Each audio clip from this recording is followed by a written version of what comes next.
This lesson is over thermal energy transferred due to friction. So in the previous lessons that I've been teaching, we were talking about the conservation of energy and how energy is going to convert from like gravitational energy to kinetic energy, but we've been treating it as a perfect system. But last lesson, I actually talked about efficiency. So we were looking at the efficiency of the input and output of the energy utilized for the work being done. Okay, so a lot of the efficiency or the loss in efficiency is due to thermal energy that's transferred during friction. So we're actually going to address that in this lesson. So the amount of thermal energy transferred is equivalent to the magnitude of work done by friction. So here we have the equation that work is equal to the frictional force times the change in displacement.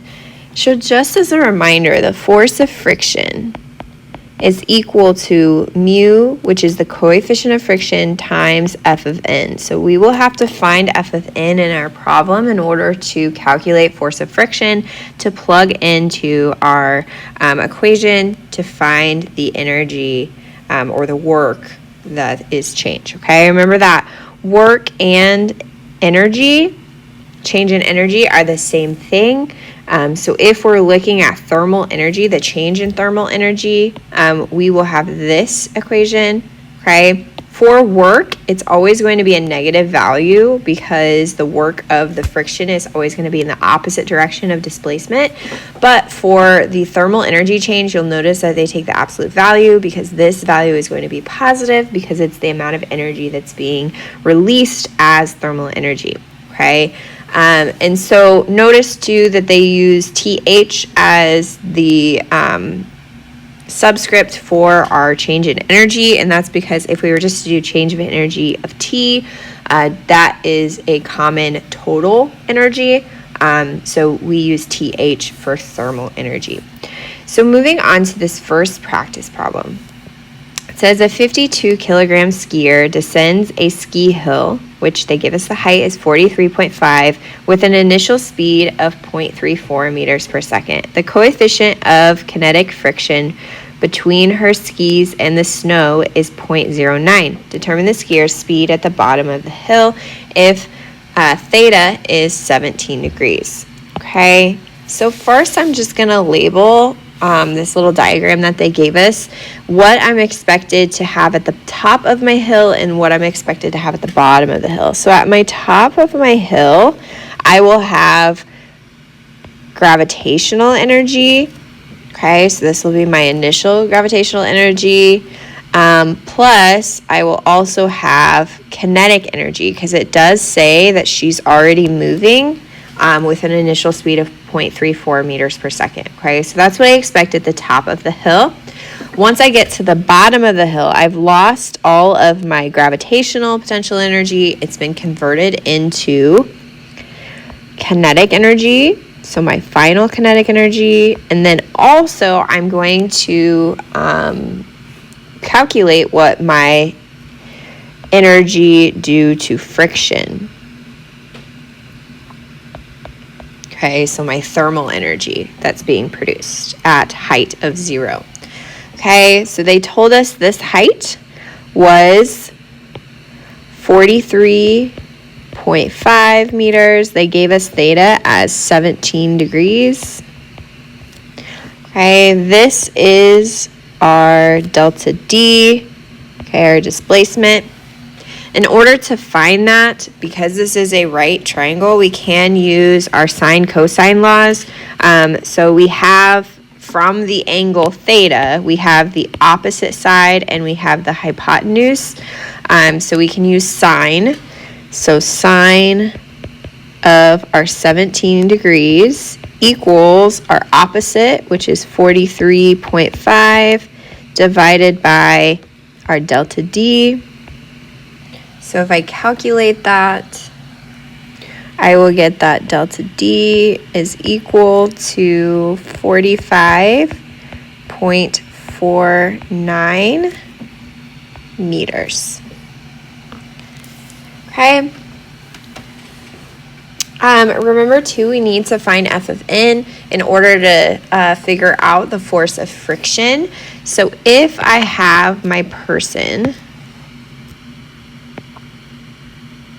okay, and they have a mass of 52 kilograms, okay, the first force that we can always calculate is gravity. Okay, so F of G is going to be our 9.8 times our mass, and it's going to be 509.6, okay? But we do know that the person is on a 17-degree slope, okay? So this right here, we'll just call it X, is going to be equal but opposite our F of N, because remember, the normal force has to be at a right angle to the surface of the slope. Okay, and then we know that our frictional force is working in this direction. Okay, so let's calculate our F of N. So for this triangle, we have the angle of theta with 17. We have, this would be the adjacent side, the gravity, and then we have X as our hypotenuse. So we can use cosine, since we have the adjacent side, to find our X, which in turn will be the magnitude for F of N. So for this, we have cosine of 17 degrees equals our adjacent side, which is 509.6, which is what we calculated for gravity, or the force of gravity, over our hypotenuse of X. And we'll get that X is equal to 532.88 newtons. Okay. So that in turn is going to equal our F of N, okay? It's not entirely important that we find the angle of F and N for calculating out the rest of this problem. Okay, so I believe that we have all of the components that we need in order to solve for this problem. Okay, so we know that the total initial energy has to equal the total final energy because of the law of conservation of energy. Okay, so we already know that this is our initial and this is going to be our final. So let's go ahead and set that up as an equation. So I have my EG1 plus my EK1 is going to equal EK2 plus my thermal energy, ETH, okay? So let's expand those out. So the formula for gravitational energy is M times G times H of 1 plus my kinetic energy equals kinetic energy final plus, and then we're going to be plugging in the equation that we have for thermal energy, which is force of friction times delta D. Okay, and I guess we didn't have all of our components. We didn't actually plug in our F of N that we found in for finding force of friction. Okay, so remember, force of friction is equal to mu F of N. Our mu, they gave us in the equation, is 0.09 times our F of N, which we calculated, 532.88. And we'll get that F of F is 47.96 newtons. All right, so now we will just plug in all of the information that we have into our equation. Okay, so our mass of our skier is 52.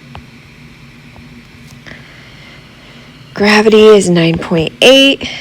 The starting height was 43.5 plus our 1/2 m, which is 52, times our v1, our initial speed, was 0.34, and we will square that, equals 1/2 our mass times our ending velocity,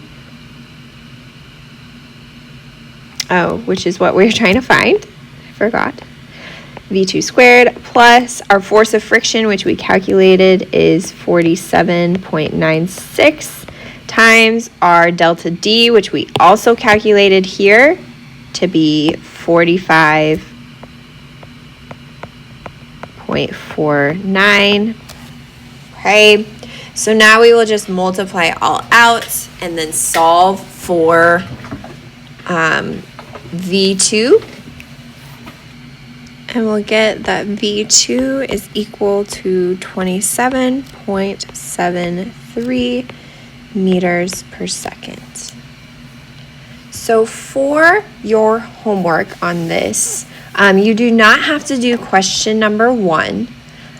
It's going into our spring constants, which we did in a previous chapter, but I don't think it's important that we revisit it. I would rather you just focus on the new information of finding the friction force just with finding F of n. So for this one, it's going to be extremely similar to the one that we just did in practice. The only difference is that they actually give you the final velocity, and then you are determining the coefficient of friction. Okay, so whenever you go to plug in to here where we have the force of friction, you will actually write out the equation, okay, where you're leaving mu, and then you'll have the value that you find for F of n, and then you'll plug that into F of f instead of plugging in a whole number like we did, because we are able to calculate it all the way out. Okay, so you'll plug in the mu times your F of n, whatever you calculate F of n to be, and then you will go through all the rest of the steps in order to solve for mu, the coefficient of friction. Okay, I also want you to do the thermal energy review. A lot of this you should be able to kind of just like answer based off of your previous science classes that you've taken. You can use the internet to search anything if you just want to double check yourself just from your previous knowledge. But it's pretty easy stuff, like the first question, what are the 3 main states of matter? Hopefully you learned that like back in junior high, maybe even in grade school. Okay, so I do want you to just answer all of the questions on this review.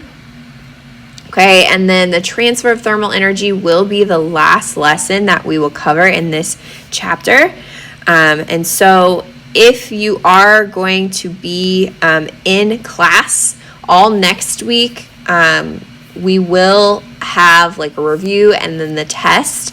But if you are here in class, it is going to be dedicated for building. Obviously, if you have questions pertaining to stuff, we will do that as well. But it is, I do want you guys to focus this upcoming week, this next week, on building your boats and then working on the self-propelling option of them and then doing the write-up for them, okay?